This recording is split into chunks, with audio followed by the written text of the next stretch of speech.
Who's just reaction? This is the questionable engineering of the 737 Max. This is about channel real engineering. Yeah, this is not the first time this shit has happened, has it?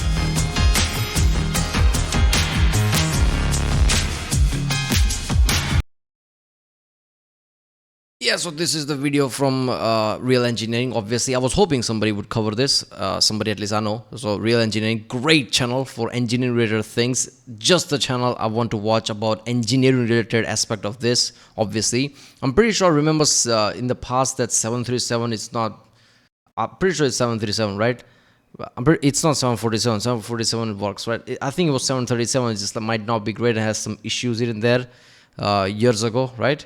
And then this thing happened with the, like, I'm pretty sure this is that door ripping off type of thing, bolts missing and all that crap, right? So it's this one.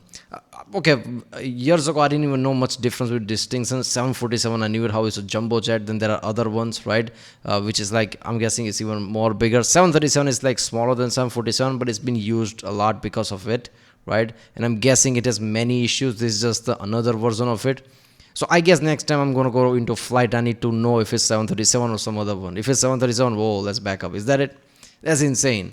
Yeah, air flights were becoming so safe. It was just one of those things like you don't even think about, probably going to be fine, right? Like out of tons of flights, some flight have an issue.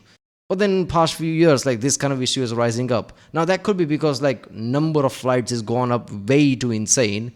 That's why 2020 was so bad with COVID, because before people can realize it's spread through the world, right? So that could be the reason why it's rising. But yeah, it could be also the reason like just one 737 type of plane are the only issue. Who knows? It's going to be interesting. Let's watch it. This video is brought to you by Nebula. Get 40% off our yearly subscription by clicking the link in the description. After another headline news accident, the 737 MAX feels like a cursed plane. On the 5th of January 2024, the plane suffered yet another incident when a door plug in the fuselage of the plane ripped off at 16,000 feet. The force of decompression reportedly ripped the shirt off a child's back and slammed the locked cockpit door open. Searches for the missing door plug over the weekend only turned up iPhone.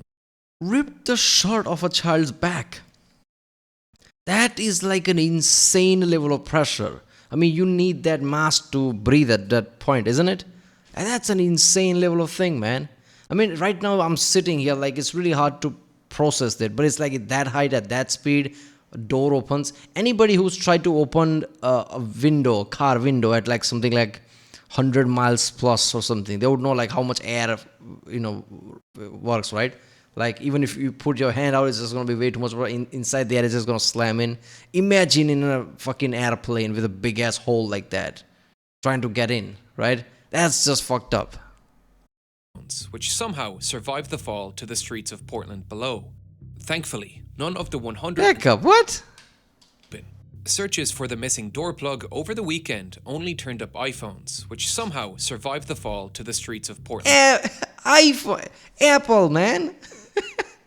I hear about all the time people go adventure and think some of the phone drops and it's fine. See, that's the thing. That's the one thing I realize about Apple. Like their phones are overpriced, but are they? They are so strong, man. They're insanely strong. And the basic iPhone, it's not really overpriced when compared to the equivalent phones at that level, right? And on top of that, it's sturdy as fuck. Look at that. And below. Thankfully, none of the 171 passengers or 6 crew members on board were seriously injured, in part because the seats directly next to the damaged fuselage were empty. After cabin pressure was lost, the pilots dropped in altitude and returned for an emergency landing. So what exactly happened? How Alaska could an Airlines. entire panel of an aircraft just rip off like this? To get some clues, let's first see what the hell a door plug even is. Door plugs are essentially structural and cosmetic covers for empty door frames. They are options for the 737-9 plane when an airline is purchasing the aircraft. Because of If aerodynamics? the customer wants a higher maximum occupancy, they can take the option to have a functional door installed in this door frame. This is because the number of passengers allowed in an aircraft is linked to how many emergency exits there are. If they chose for a lower occupancy, they can opt for a door plug, as Alaska Airways did. The door plug is not a functional door. It, as the name would suggest, simply plugs the door away with a door-shaped plug. You can tell them apart from the outside as they have full-sized windows, where actual doors have smaller windows. On the inside of the plane, you can't tell that the door frame is there, as the panels look the same as any other panel. This allows a Okay, that is a shit thing, right? I mean, look, man, do you change how many passenger can be fitted in a plane that much? Like, if you're gonna have a plane, you're gonna know this much passenger need. Why not make a specific plane for that need and just like don't have holes there in the first place when manufacturing? Like, seal it up properly, rather than having a hole there which you plug. It feels weird for some so costly plane, one of the best engineering marvel flying. This is the field you think that they don't make shit like this. They don't do like plug type of. It's literal a plug. Plug it on. It's fine. It's like a duct tape at this point. No, it's not a duct tape, but still, you can. This is insane, man. Of course, there's a chance something like this can happen. Can't you just like make a full panel all the way through? If your need is that, I get it, like manufacturing, and you just like I understand that. But this, we're talking about airplanes here. They're costly as fuck. If like let's say Alaska Airlines, they can say, oh, we just need this many people, so we don't need this many exits before ordering. They could just make a plane without the plug thing there. I don't know. This is fucked up. I guess that's what they're going to do from now on. A standard row of seats to be installed in this location. Deactivating this exit reduces the max occupancy of the 737-9 from 230 people to 189. If an airline later decides to increase the occupancy and operate more like a budget airline, like say Ryanair, where seats are placed closer together, they can later install a fully functional door in this location. As is fucked It up, was man. this door plug that ripped out of the plane, and the photos of the aftermath are quite confusing. There was remarkably little damage to the plane. These are stop pads, and they are designed to take the load of pressurization from the cabin pressure, interfacing with the stop fittings on the door plug. Had the door been truly blown off, you would expect these to be damaged, but they look very much intact. Down here are hinges and straps that allow the door to open at about 15 degrees during maintenance. And at the top and bottom corners of the door plug are guide track roller pins that slide into guide tracks in the door frame, before being secured in place by locking bolts, one in each guide track. For the door to open, it would have to move downwards past these locking bolts. The door was found on Monday, 3 days after the incident, and it too seems to be in remarkably good shape.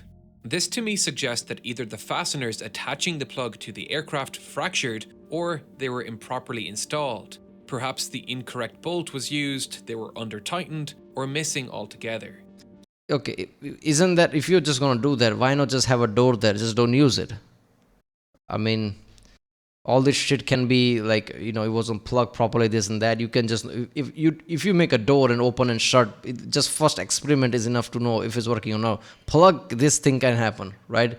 Like once somebody plugged it, what if somebody forget a bolt? You can't know that. A door is working all the time. Even if you like test work it, you would know if something's wrong. So just have a door. Don't use it if that's the case. And indeed, early reports from industry insiders at United and Alaska Airlines are stating that they have found improperly tightened fasteners on several aircraft, which would make a lot of sense for how clean the brakes look. So, who's at fault here? It's of course too early to give a definitive answer, but the blame could well be spread across multiple parties. Boeing does not manufacture these parts themselves. Their subcontractor, Spirit Aerosystems, manufacture both the fuselages and door plugs in Wichita, Kansas, before delivering them by train for final assembly in Seattle, Washington. The door plugs are usually not rigidly installed in this step because Boeing removes them to install interiors for the final customer. And All of that. This is from Alaska Airlines, right? So, coldness of Alaska, could that play in this somehow? Where was plane going? I don't know any detail about this flight. Where was it going from to, right? Like a rapid change of weather could do something, I don't know.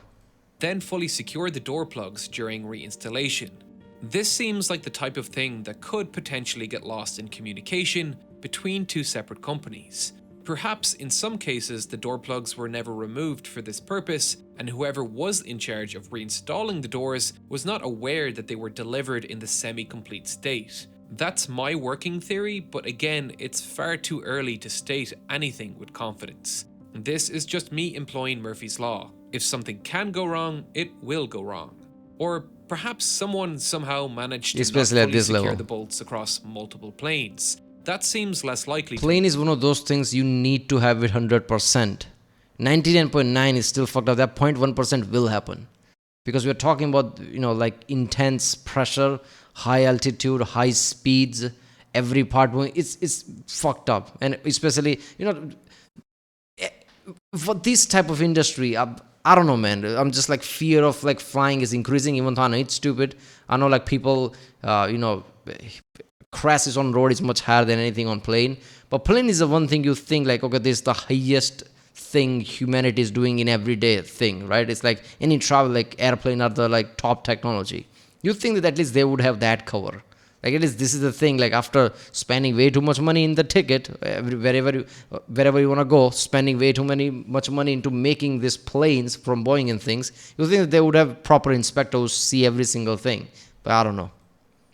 Boeing pressurizes the hulls to 150% of typical air pressure before delivering the plane as a safety check. So, in theory, this could have alerted them to improperly sealed door plugs. However, air pressure pushes the door plug against the door stops, and the semi-installed bolts could have held it in place during the test. But bolts can vibrate loose over time, especially if they are not installed correctly. That's why this wire tie is installed. It's designed to stop the fastener from rotating loose. There's a lot of different methods for doing this, like locking washers and adhesives. Some blame could also lay with Alaska Airlines. The initial National Transport Safety Report stated that that exact airplane had 3 previous pressurization issues where the pilots had to take action, all in close proximity to this accident. What on the fuck, December man? 7th, January 3rd, and January 4th. Did they just And wing it? reportedly, the maintenance crew simply reset the pressure warning lights and system without performing any checks for pressure leaks. This is like one of those movies, right? Like some guy goes to like some, I'm on a flight that is like some rickety old plane where everything's loose. I just gotta don't listen to it. It's gonna be fine. I do this every day. This is that level of shit. Are you kidding me? Which could have been caused by this faulty door plug. Alaska Airlines knew there was an issue with this plane and decided to limit its operation over open water in case it turned into a larger issue with no emergency landing options nearby. So there appears I'm to be some blame surprised on that they take into account emergency landing it might be a thing we have to do rather than, oh my god, this is too much, let's fix this before doing anything. I get it, like logistics, they still have to be, it's really hard to win in competitive market, so they have to think about all the like profits and things, and this is how they have to operate. But even then, like, I don't know, you need to do better, right? This is America, right? If you are like in this kind of a like bottom way, what about all the other countries who are not doing as well than you? Their planes are working fine. So I don't know, like chasing profit is the issue here. Because if the moment you think of like, okay, we're gonna fly over land so we can make emergency landing rather than on water, you're already losing. What the fuck you doing? Emergency landing is the last thing approach, not something you take into account. Like maybe we might have to do it. Alaska Airlines and the regulations that allow them to simply turn off warning lights and assume that not flying over water will keep them safe. Someone could have easily died in this accident. Yeah. It's a miracle no one near the door was pulled out during the rapid depressurization. That's why people are panic every time somebody tries to open. Obviously, you can do it, but open a door mid-flight, like it's not a joke when you depressurize like that. However, most people are pointing the finger at Boeing. This is not the first time the 737 MAX has had issues. Some of you may be familiar with the 737's previous issues, where new, higher bypass engines were installed. Higher bypass engines are much larger and much more efficient, but Boeing had a problem. The 737 was too close to the ground, and they couldn't fit these new, higher efficiency engines under the wing without elongating the landing gear. So, they figured out a way of attaching the new engines higher on the wing to the point that the engine cowling is actually above the wing surface. This altered the stability and control of the aircraft, which caused the plane to be minorly unstable with a tendency for it to pitch upwards. A major redesign of the airframe to fix the issue would have required recertification of the aircraft and retraining for the pilots, a time-consuming and costly endeavour that Boeing's executives wanted to avoid. So, they installed a software instead that automatically adjusted the plane's control surfaces to compensate for the new instability, which they called MCAS, a software that malfunctioned, causing the plane to nosedive on several occasions. In some cases, pilots were able to identify the cause and turn off. Or should we do all these mechanical changes? We have to go through government bullshit, all the the checking and the training our pilot. Let's rely on computers. What can go wrong? Software always wins. Everything's computer at this point. Why the fuck not? Of course, that's not gonna go bad. That's insanity. Understand them like going through hoops was too much. Then keep the old engines. Fuck efficiency at that point. Risking everybody's life like that. Come on. Off the malfunctioning system. But on two of those occasions, Ethiopian Airlines Flight 302 and Lion Air Flight 610, the malfunctions caused crashes, killing a total of 346 Whoa, people. that's criminal. All 737 MAXs were grounded in the aftermath of the... Did you told people when you sold the plane that this is an issue when we fit new rotors that this could happen? Because if you didn't, that's criminal. You should go to jail by that point. Boeing should be, for 300 deaths should be charged. But if they told them like okay, you're buying this, but there might be an issue. It's unstable, but we install software, but we don't know. Like disclaimer in front. If they did that, then okay, I understand that at least. crashes. Boeing's then CEO, Dennis Muhlenberg, was fired with a $62 million golden parachute. And Boeing paid $242 million in criminal fraud penalties, $1.77 Money billion solves everything. damages to airline customers, and $500 million to the victims of the crashes. These crashes deservedly damaged Boeing's reputation, showing that their executives were willing to take shortcuts to increase revenue. Although the severity of the issue is clearly not on the same scale, many are joining the dots and seeing a pattern with Boeing's business practices over the past decade.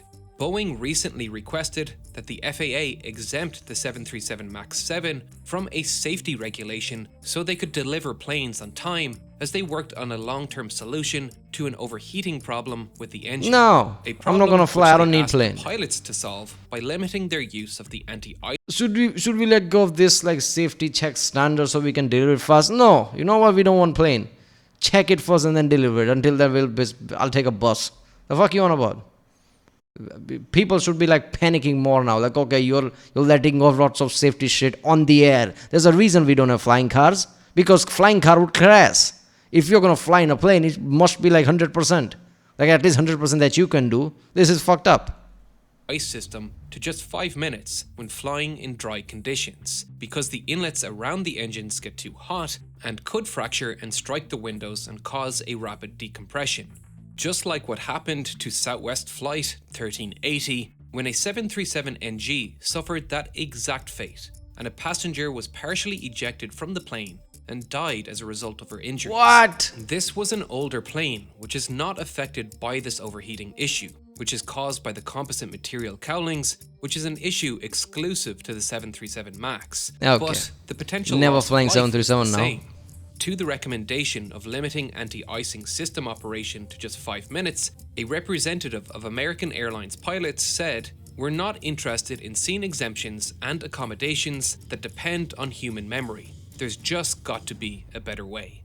Loose bolts across multiple planes is a sign of a systemic issue once again. Something that should be easy to add to a checklist and have a quality assurance inspector check it. However, in 2019, Boeing began laying off quality assurance inspectors in favor of so-called verification optimization, using less staff and more technology solutions. Reportedly, 900 inspectors were laid off over 2 years, a decision the Boeing Workers Union said was short-sighted without considering the long-term consequences. It turns out, it didn't take that long to see the consequences. Thankfully, no one died on this occasion, and it should be an easy issue to fix, but it just shines another light on Boeing's recent company culture. People claim this change. Yeah, but aren't all planes? I'm ignorant on this matter, but aren't all planes Boeing? Aren't all 747, 777, 787, 730, all this Boeing? Like, which company besides Boeing makes commercial airliners? I don't know. There must be one, right? Boeing can't have full monopoly on that. I don't know. Attitude is due to business executives leading an engineering company. But honestly, I think that's just self-congratulatory nonsense from engineers. Dennis Muhlenberg, the CEO during the 737 MAX crashes, was an engineer by training. Business majors do not have a monopoly on corporate greed. Engineers are perfectly capable of it too.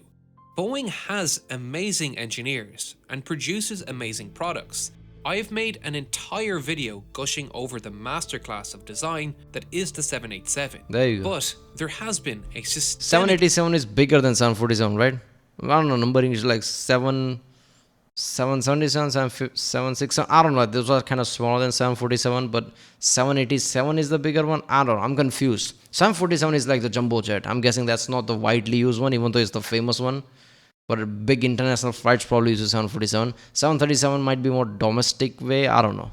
I really need to watch a video on like differences. issue of prioritizing revenue and executive paychecks over customer safety and employee job security. I think it's fair to say that a company with this much risk and responsibility over public safety needs more regulatory oversight. Seriously. And asking for an exemption from It's not going to happen in America, right? As soon as a regulatory oversight, they'll go to their senators, lobbying, let's just say, and they're like, we don't want government in our stuff. They're basically the stuff that Americans used to say about, every small shit, right? That would annoy reasonable things. They would use that as an argument to basically say, we don't need this. Bad elements like this always like misuse that system, right? Over the time, I've watched a lot of things where I realized, okay, we don't want government in our shit America thing. That makes sense to me. Over time, whenever I've seen things in other countries where it just becomes too much. Something like UK, like I was seeing Clarkson's farm and realized how much like government oversight can fuck things up. So I realize America's approach there. But bad elements like this will always use some, argument like that with lobbying things with senators and things. It's just like, we don't want oversight, and that's it. It won't be there. a safety standard is a pretty clear sign that even the regulations that are in place are not being respected. Speaking of plugs, you can watch that entire 1 hour long 787 video ad-free on Nebula right now. Or It's a half an hour in YouTube. Is that different? I don't know. Yeah, well, go to go.nebula.tv/real engineering. Support this channel. This is a really interesting video that he made. Feels like not questionable engineering. Feels like questionable management. It's a oversight issue here, right? It's bad management rather than engineering. Boeing makes great planes. That's insanity to say like Boeing doesn't. Boeing does a lot of things. So it's questionable management, not questionable engineering. Engineers are fine, right? I'm a civil engineer, right? So there might be bias when it comes to engineering, but engineers are fine, right? That's the thing. Engineers don't do shit like this. Always the management most of the times, but yeah. Even when engineers rush things and fuck things up, those are not engineers. Management probably told them to rush it. So it's questionable management. Right, well, there was a questionable engineering of the 737 MAX by channel Real Engineering. If you like my reaction, don't forget to subscribe. If you haven't seen other reactions like this from Real Engineering and other things, check out the link in the description or in car right now. And yeah, I'll see you next time.